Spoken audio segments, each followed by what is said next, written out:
तर पुण्यात मोदीबागेत शरद पवारांनी पवार कुटुंबियांना स्नेहभोजनासाठी एकत्र बोलावलं। सुनेत्रा पवार, रोहित पवार, पार्थ, जय आणि युगेंद्र पवारांना निमंत्रण, तसंच सुप्रिया सुळे यांनाही निमंत्रण।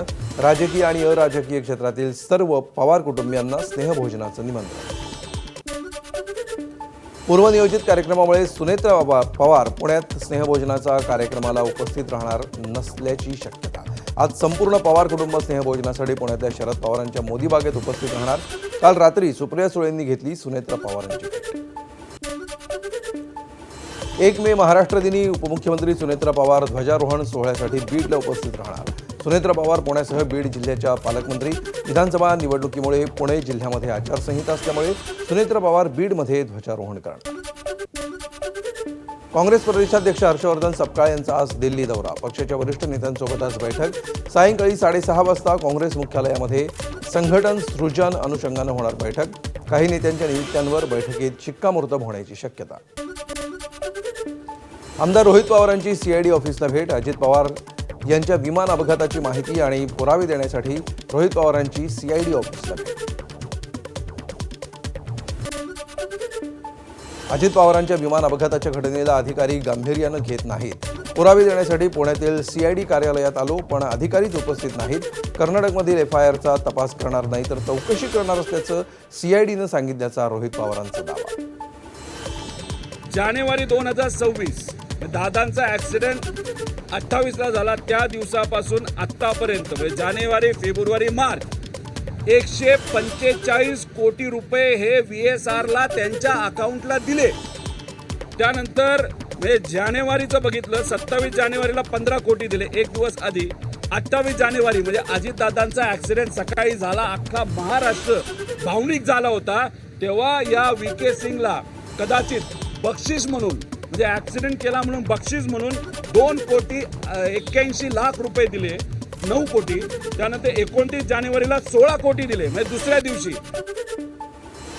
अजित पवारांच्या बारामती आणि मुंबईतील घराबाहेर काळी जादू झाली का? त्यांच्या घराबाहेर कोणी पूजा केली? राष्ट्रवादीचा एक मोठा नेता घराच्या संपर्कात होता, रोहित पवारांचा दावा। पवार कुटुंबियांवर मोठा आघात होणार असल्याचं खरात का म्हणाला? त्याची चौकशी करा, आमदार रोहित पवारांची मागणी। दादांच्या तिन्ही घराबाहेर म्हणजे एक काटेवाडीचं घर, बारामतीचं घर आणि देवगिरी बंगला, या तिन्ही घराच्या बाहेर अशा प्रकारच्या पूजा का झाल्या? मग घराच्या अकाउंटमध्ये 27, 28 आणि 29 जानेवारीला उलाढाल का वाढली?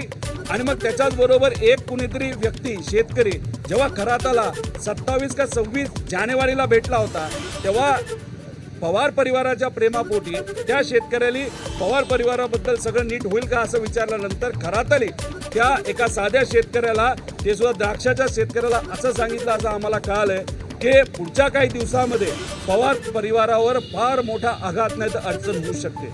हे सगळं जे आहे याच्यात पण इन्व्हेस्टिगेशन सीआयडीने करावं असं आम्ही इथे असणाऱ्या अधिकाऱ्यांना म्हणजे खुर्चीला तिथं खरं तर सांगितलेलं आहे। प्रहार जनशक्ती पक्ष शिवसेनेमध्ये विलीन होण्याचा निर्णय उद्या। बच्चू कडू उद्या सकाळी 11 वाजता निर्णय जाहीर करणार। बच्चू कडू यांची एबीपी माझाला माहिती। पक्ष विलिनीकरणाच्या बदल्यात कडूंना विधान परिषदेची ऑफर। प्रहार संघटना शिवसेनेत विलीन करण्याबाबत बच्चू कडूंच्या शिवसेनेच्या नेत्यांसोबत चर्चा झाल्याची माहिती सूत्रांकडून मिळतेय। बच्चू कडू शिवसेनेच्या आणखी काही नेत्यांशी चर्चा करणार, तर दुसरीकडे कडूंना विधान परिषदेची उमेदवारी देण्यास काही नेत्यांचा विरोध असल्याची माहिती। बच्चू कडूंची प्रहार संघटना शिवसेनेमध्ये विलीन होण्याची शक्यता, त्यावर बोलताना नाना पटोले यांनी बच्चू कडूंनी घेतलेली ही रिस्क असल्याचं म्हटलंय। बच्चू कडू योग्य निर्णय घेतील असा विश्वासही त्यांनी व्यक्त केला। बच्चू कडूंनी तिकडे जावं की नाही जावं, काही लोकांचं मत जावं, काही लोकांचं नाही आहे, त्याचं काय ते चिंता आहे, हे तुम्हाला महाराष्ट्रातलंच उदाहरण पाहायला मिळणार आहे। त्यामुळे ही जी काही चिंता असते हे प्रत्येकालाच आहे, रिस्कच आहे, त्यामुळे प्रत्येक पक्षामध्ये ही परिस्थिती आहे। विधान परिषदेसाठी 30 एप्रिलला भाजपची यादी जाहीर होणार। मुंबई वगळता राज्यातल्या 5 विभागांमधून संधी दिली जाणार। भाजपमध्ये विधान परिषदेसाठी मोठी भाऊगर्दी। सावध पवित्रा घेत ऐनवेळी भाजपकडून नावं जाहीर होण्याची शक्यता। एबीपी माझा, उघडा डोळे बघा नीट।